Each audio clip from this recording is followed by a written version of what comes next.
Hi guys. Well, I'm gonna read Harry Potter and the Sorcerer's Stone for you to follow the story and to see if you can like it. Okay. Okay. I'm the chapter 7. Well, I told you that this is Harry Potter's J.K. Rowling, and this is the Sorcerer's Stone, the first one, no? Illustrated by Jim Kay. Okay. I'm the chapter 7, the Sorting Hat. Okay. Here we go. Yeah. Okay, the door swung open at once. A tall, black-haired witch in emerald green robes stood there. She had a very stern face, and Harry's first thought was that this was not someone to cross. "The first years, Professor McGonagall," said Hagrid.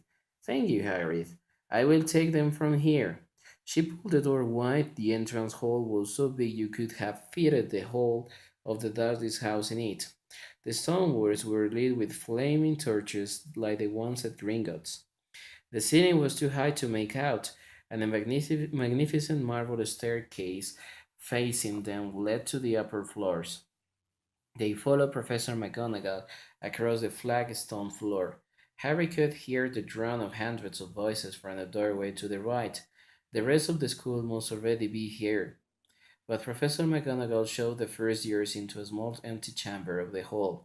They crowded in, standing rather closer together than they would usually have done, peering about nervously.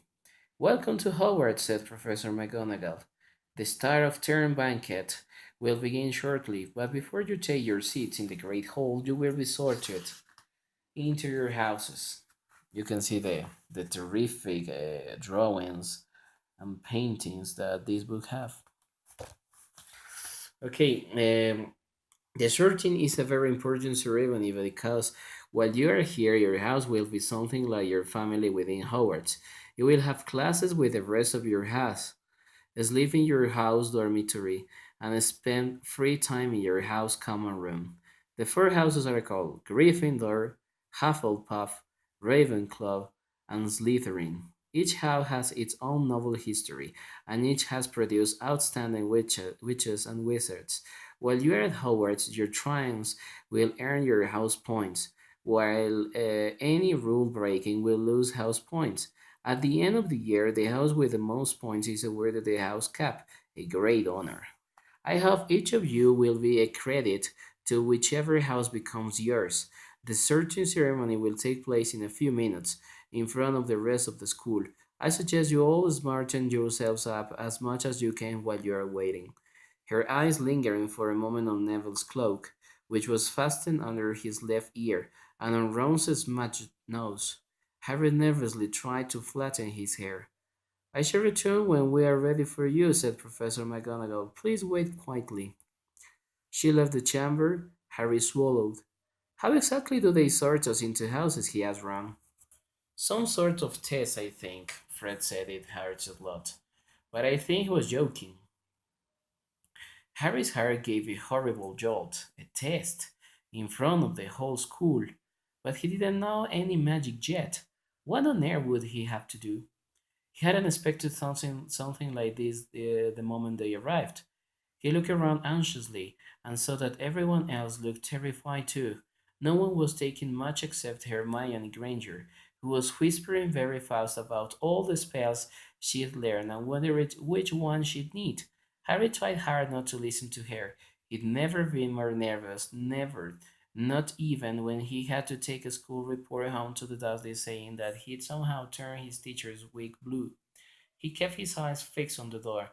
Any second now, Professor McGonagall would come back and lead him to his doom. Then something happened which made him jump about a foot in the air. Several people behind him screamed. "What the?" He gasped. So did the people around him. About 20 ghosts had just streamed through the back wall. Pearly white and slightly transparent, they glided across the room, talking to each other and handily glancing at the first years. They seemed to be arguing. What looked like a fat little mom was saying, "Forgive and forget. I say we ought to give him a second chance." "My dear Friar, haven't we given Pips all the chances he deserves?" He gives us all a bad name, and you know he's not really even a ghost. I say, what are you all doing here? The ghost wearing a wrap and tights had suddenly noticed the first years. Nobody answered. New students, said the fat friar, smiling around at them. About to be sorted, I suppose. A few people nodded mutely. Hope to see you in Hufflepuff, said the friar. My old house, you know. Move along now, said the sharp voice. The sorting ceremony is about to start. Professor McGonagall had returned. One by one, the ghosts floated away through the opposite wall. Now form a line, Professor McGonagall told the first years, and follow me. Feeling oddly as though his legs had turned to lead, Harry got into line behind a boy with sandy hair, with Ron behind him, and they walked out of the chamber, back across the hall, and through a pair of double doors into the great hall. Harry had never even imagined such a strange and splendid place. It was lit by thousands and thousands of candles, which were floating in mid-air over four long tables where the rest of the students were sitting. These tables were laid with glittering golden plates and goblets. At the top of the hall was another long table where the teachers were sitting.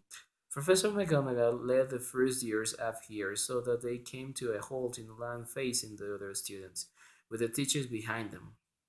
The hundreds of faces staring at them looked like pale lanterns in the flickering candlelight, dotted here and there among the students.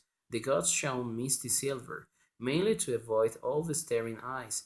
Harry looked outwards and saw a velvety black ceiling dotted with stars. He heard Hermione whisper, "It's bewitched to look like the sky outside. I read about it in Howard's history." It was hard to believe there was a ceiling there at all, and that the great hall didn't simply open onto heavens. Harry quickly looked down again as Professor McGonagall silently placed a four-legged stool in front of the first years. On top of the stool, she put a pointed wizard's hat. This hat was patched and frayed, and extremely dirty. Aunt Petunia wouldn't have let it in the house. Maybe they had to try and get the rabbit out of it, Harry thought widely. That seemed the sort of thing. Noticing that everyone in the hall was now staring at the hat, he stared at it too. For a few seconds there was a complete silence. Then the hat twitched. A rib near the brim opened wide like a mouth, and the hat began to sing. Oh, you may not think I'm pretty, but don't judge on what you see. I lead myself if you can find a smarter hat than me. You can keep your bowlers black, your top hats is sleek and tall, for I'm the Howard sorting hat and I can cap them all. There's nothing hidden in your head the sorting hat can see. So try me on and I will tell you where you ought to be. You might belong in Gryffindor. Well dwell the brave at heart. They're there in nerve and chivalry to Gryffindor's apart. You might belong in Hufflepuff, where they are just and loyal. Those passionate Hufflepuffs are true and afraid of toil. Or yet in wise old Ravenclaw, if you've a ready mind, where those who wait on learning will always find their kind. Or perhaps in Slytherin, you made your real friends. Those cunning foul use any means to achieve their ends. So put me on, don't be afraid, and don't get in a flap. Your innocent hands, though I have none, for I am a thinking cap. The whole hall burst into applause as they had finished its song. It bowed to each of the four tables and then became quite still again. So we've just got to try on the hat, Ron whispered to Harry. I'll kill Fred. He was going on about wrestling troll. Harry smiled weakly. Yes, trying on the hat was a lot better than having to do a spell, but he did wish they could have tried it on without everyone watching. The hat seemed to be asking rather a lot. Harry didn't feel brave or quick-witted, or any of it at the moment. If only the hat had mentioned a house for people who felt a bit queasy, that would have been the one for him. Professor McGonagall now stepped forward holding a long roll of parchment. When I call your name, you will put on the hat and sit on the stool to be sorted, she said. About Hannah, a pink-faced girl with blonde pigtails stumbled out of line, put on the hat which fell right down on over her eyes, and sat down. A moment, please. Hufflepuff! Shouted the hat. The table on the right cheered, and clapped as Hannah went to sit down at the Hufflepuff table. Harry saw the ghost of the fat friar waving merrily at her. Bone Susan! Hufflepuff shouted the hat again, and Susan scuttled off to sit next to Anna. But Terry, Ravenclaw, the table second from the left clapped. This time, several Ravenclaws